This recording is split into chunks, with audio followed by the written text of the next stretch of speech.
So how does a simple lab chemical become a national epidemic? Well, we're about to dive into the story of amphetamine, and you'll see that this whole thing was no accident. It was a crisis built on purpose, driven by some seriously clever marketing and a relentless chase for profit. Picture this. It's 1969. An undercover reporter, Susanna McBee, is on a mission. She's walking into one doctor's office after another, and with basically a 3-minute checkup, she's walking out with handfuls of powerful stimulants. She was showing the world, in real time, that America was practically drowning in legally prescribed speed. And that just makes you ask, right? How on earth did we get here? How did a potent drug go from a science lab to being handed out like candy, fueling a massive addiction crisis? To really get it, we've got to rewind the clock and go all the way back to the beginning. All right, let's start with the invention itself. And what's wild is that it all started out pretty innocently. This was not some master plan to create a blockbuster drug. It was, believe it or not, kind of an accident that would completely reshape medicine.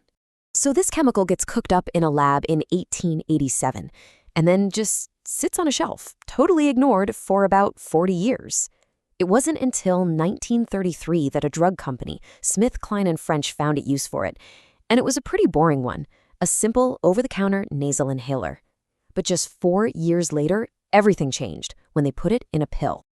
And this right here is the moment the story takes a hard turn. People figured out super fast that the inhaler's side effect was way more interesting than its actual purpose. The real prize wasn't a clear nose. It was the potent, euphoric buzz. I mean, people were literally cracking these things open just to chew on the drug-soaked paper inside. That accidental discovery, it changed the whole game. So how does this stuff go from a niche thing to a household name? Well, it got a massive boost from a very unlikely source, the US government during World War II. The military didn't just see a way to keep soldiers awake. They saw a way to create a better, more effective soldier. And the scale of this is just mind-boggling.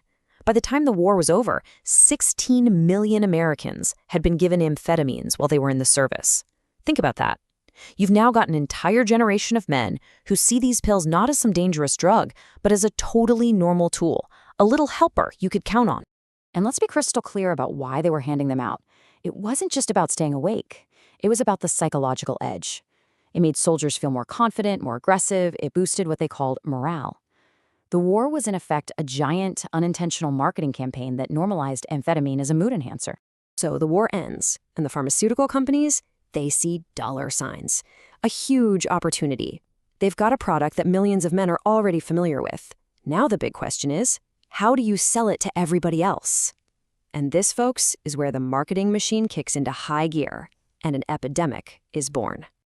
And boy, did it work. I mean, just look at these sales numbers from Smith, Kline & French. It goes from $500,000 before the war to over $7 million by 1949. That's not just growth, that's an explosion. They basically created a blockbuster market fueled by a post-war ad blitz. So how'd they pull it off? Simple. They started inventing new problems for their drug to solve.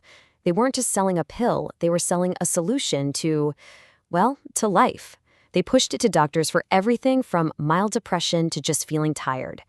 But their real masterstroke? Targeting housewives, selling these pills as a miracle cure for weight loss and this vague thing called emotional distress. Then, in 1949, the patent ran out, and it became a total free-for-all. The market was flooded with competitors, and production went through the roof. Companies even started getting creative, mixing speed with sedatives to create new combo pills like Dexamil. And what was it for? To treat everyday mental and emotional distress. I mean, who doesn't feel that sometimes? It became the go-to pill for literally everything. And if you want to understand the engine driving this epidemic, just follow the money. You had these so-called fat clinics popping up everywhere. Okay, get ready for this. One of these doctors could buy 100,000 pills directly from the manufacturer for just $71. And what did they turn around and sell those exact same pills for? $12,000. The profit margin is just astronomical. This wasn't about health. It was an unbelievably profitable business model that basically paid doctors to overprescribe and get their patients hooked. But, a party like this can't last forever. A whole country running on speed, eventually there's going to be a crash. And by the late 60s, the fallout was becoming way too big and way too devastating to keep ignoring. By 1970, American drug companies were churning out an insane 10 billion amphetamine pills a year. To put that in perspective, that's enough for 50 doses for every man, woman, and child in the entire country. And to make it worse, about half of that legal supply was leaking directly onto the black market. And that's when the culture really started to turn. A moral panic began to set in, and the media found a new boogeyman to put on the cover of magazines, the speed freak. Suddenly, there was a scary face to this crisis, and it created a huge sense of national urgency. At the same time, the medical community just couldn't deny the evidence anymore. The dark side of this wonder drug was coming out with a vengeance. We're talking severe psychological addiction, paranoia, full-blown psychosis, not to mention life-threatening physical problems. That harmless little helper, yeah, it was destroying lives. So the big question is, how do you stop a runaway train like this? An early attempt in 1965 was pretty useless. The real game changer came in 1971. A federal agency basically bypassed Congress, said enough is enough, and administratively slapped all amphetamines into Schedule II, making them super tightly controlled. Then, the next year, they just choked off the supply, cutting production way down. The party was finally over. And Senator Thomas Dodd really hit the nail on the head back in 1970. He stood up and said, hey, look, this was no accident. This was a crisis manufactured by an industry whose advertising budgets, quote, pill by pill, led, coaxed, and seduced an entire generation into drug dependency. And all of this leaves us with a massive question, one that is just as relevant today. When you take the normal struggles of life, label them as medical condition, and then aggressively market a pill as the easy fix, where do you draw the line? Where does medicine end and an epidemic begin? And maybe the most important question of all, who gets to decide